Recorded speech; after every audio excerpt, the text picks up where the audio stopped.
press conference chat from yesterday, Daniel Farker's press conference, my starting 11 for tonight, and my score predictions. So, we'll start off with a bit of press conference chat. Daniel Farker went on for about 15-20 minutes regarding the red card that he got from the referee against Man City. And yeah, saying it shouldn't be a red card, everything else, but let's see if he's had anything back and see if he's on the touchline tonight against when Leeds play Sunderland at 7:30 at Ellen Road. Bit of news coming out that JJ could be out, but Farker's expecting him to be ready to go. Only Okafor out. Yeah, my starting lineup will be Darlow in goal. I'm going Bogle, James Justin,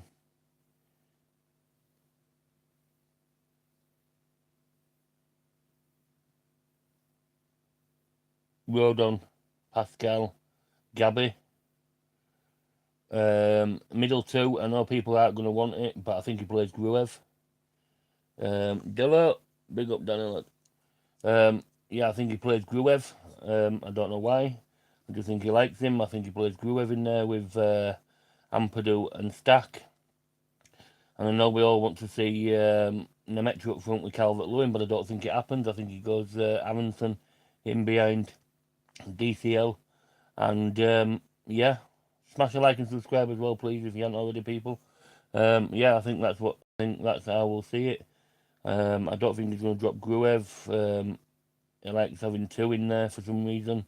Mind you, though, if he does drop Gruev, who's he going to bring in? Because I don't think Tanaka's done anything to deserve a start.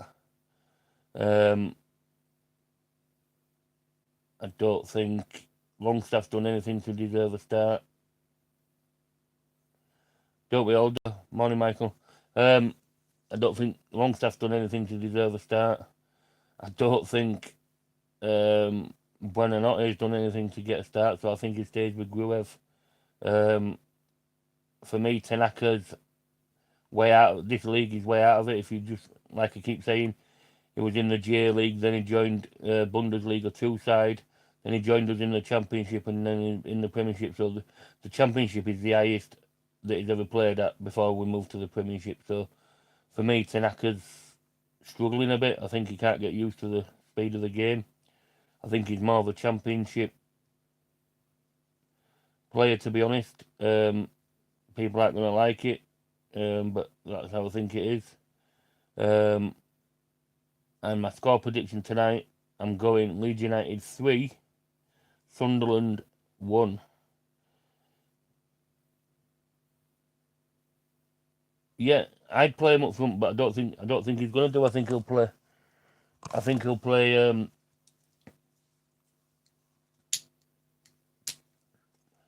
I think he'll play Aronson in there because I think he'll want to keep Aronson in there. Unless he goes 3-4-3 and plays Aronson on the wing, and but who's he going to bring on the other wing? That's the thing. Unless he plays, you know what I mean. So,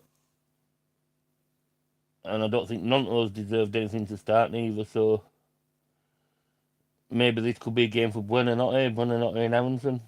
Never know. 2-1. Yeah, I'm saying 3-1. I was watching a Sunderland thing the other day, and they're confident that they're going to come and batter us.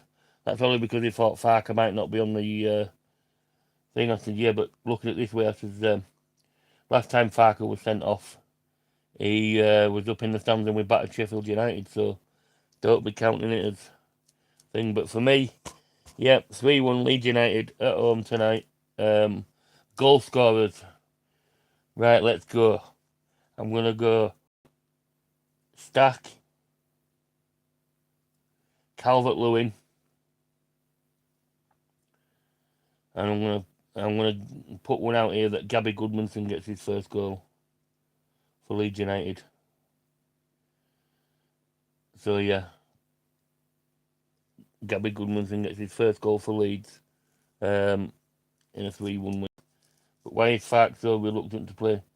Because reason why he's so reluctant is because if he plays two up front, Michael, right, and say DCL gets injured or Nemecha gets injured, then we're only stuck with Pirro, and Pirro isn't any good. So what's the point of getting one of your strikers injured to have somebody on the bench thing just in case one of the other strikers gets injured? You might as well just keep Darren. You might as well just keep one of them things. So that's why I think he plays Avinson thing. Like I said, Nonto's not done anything for me to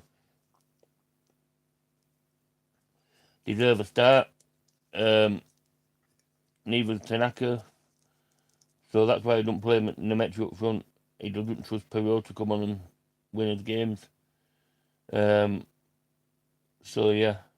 So for me tonight, like I said, Darlow starts, Bogle, I think James Justin, Rodon, Pascal, Gabby Goodmanson.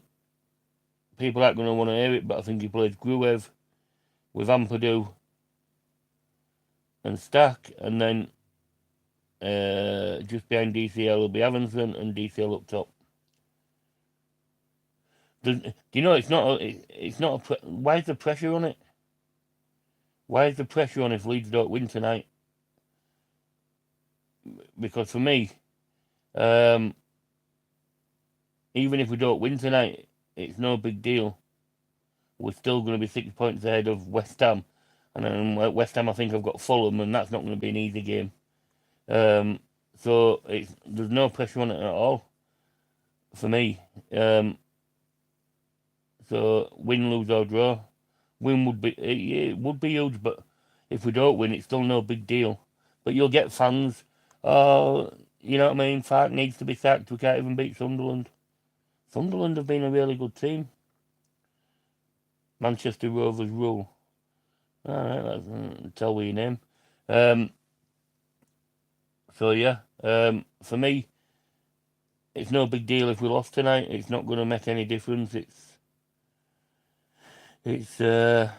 thing, but I'm confident that we win 3-1. I think we put all the fight that happened with Daniel Farker on the pitch against Sunderland, and we go out there and masterclass and finish him off. The goal scorers, like I say, Calvert-Lewin, Anton Stack, and I'm going to go Gabby Goodmanson to get his first. Yeah, Man City's next two matches, Forest and West Ham at home. So why are you worried? These are the games we should be targeting. Yeah, we should be targeting them, but we're not. People are saying, "Oh yeah, right, we'll target Wolves, we'll get a win. We'll target Burnley, we'll get a win." Who said we're going to get a win? People need to be more realistic. What guarantees us to go out there and get a win? If we lose, we've been beaten by the better team on the day. That's how I see it. I've not been worried. I've not been anything at all this season. Even when we've dropped in bottom three, people were like, "Oh, Fark needs to go. Fark needs to go." Not one of these people were looking at the other teams round us and what games they had coming up.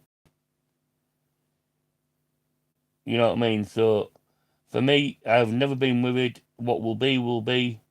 If we stay up, magnificent. If we go down, we go down. There's no we can do about it. We can't force anything that's going on.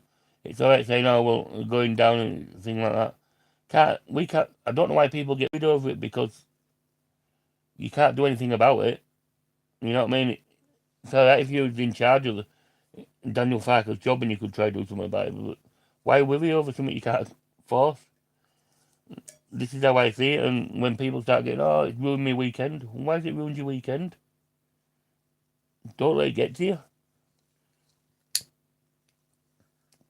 I've been a Leeds United fan since I was 5 years old. I'm 40 years. I've seen the ups and downs. I've been there, done that. Been at European nights. I've been thing. I've League Two days, League One days. You know what I mean? It's in the 80s, League Two before it was when it was League One before it became the Championship. So yeah, I've been there. I've done that. I've seen it all, and it don't bother me. It's not a pressure. It's not a pressure to lose tonight, but be nice to gain more. Do you know what? The gap, I always said it'll come down to the last game of the season. I said at the start of the season, I could see us staying up on goal difference. Yep, as goal difference is good, plus 10 over West Ham. But Danny Bielsa had a better record in his first season in the Premier League. Why has everything come back to Bielsa? Why has everything come back to Bielsa? He's gone, he's left. Thing.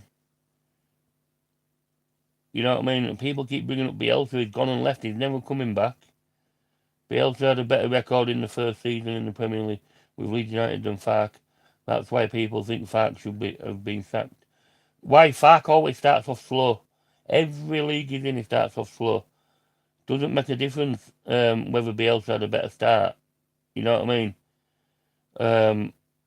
Or not. You know what I mean? He also injured half of his players with playing murder ball, but nobody mentions that. You know what I mean? I'm not afraid to mention it. You know what I mean? Injured half the team with playing murder ball. Nobody mentions that he did that.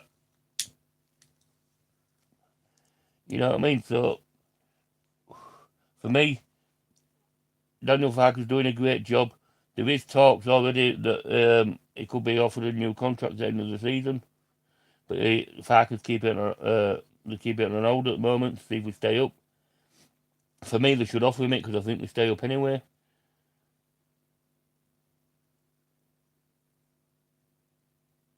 Yeah, we've moved on from the god.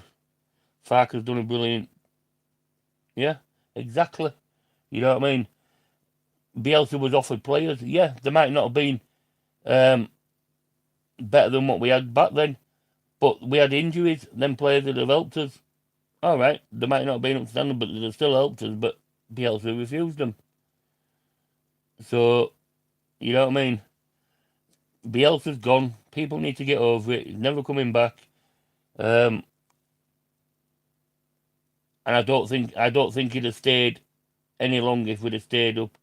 If he'd have after that final season, if he hadn't been sacked, I don't think he'd have stayed any longer anyway. So we'd have ended up with a new manager anyway, and would have still been comparing him to Bielsa. So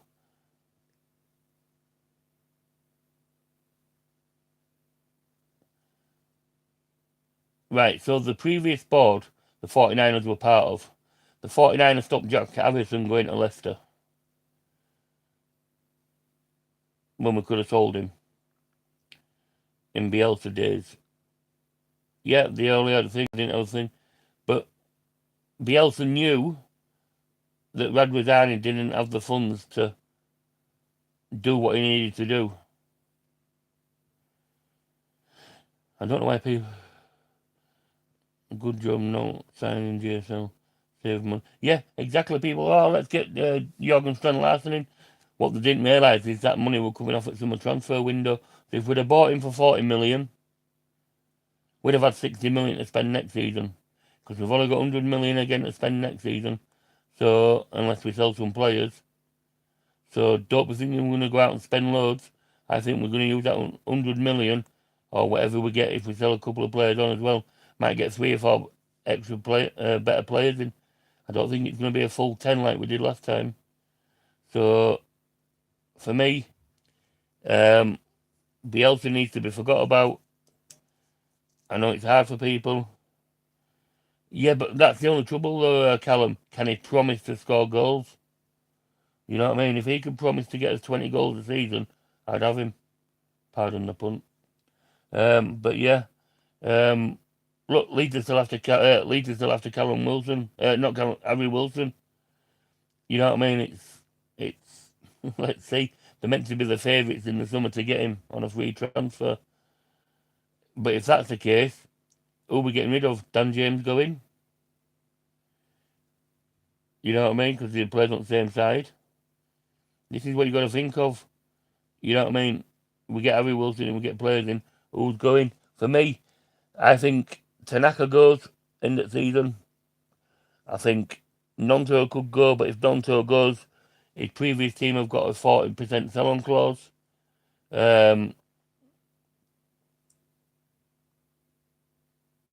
I really thought Forest and Spurs would have a new manager bounce. That's what I'm saying. Everybody were calling for Farke. We think, oh, we'll get a manager bounce. You're not forced to get a manager bounce. This is what people don't realise. Everybody thinks, oh, you get a new manager and you get a bounce. No, you don't. It don't always. The grass is not always greener on the other side. So yeah, like I said, anyway, we're only going to be a short live of get ready for the game tonight. I'm saying Leeds win 3-1. So yeah, let's go. Anyway, all thanks for watching. Smash a like, subscribe if you haven't already. Hit the hype afterwards. That does help. But yeah, Leeds.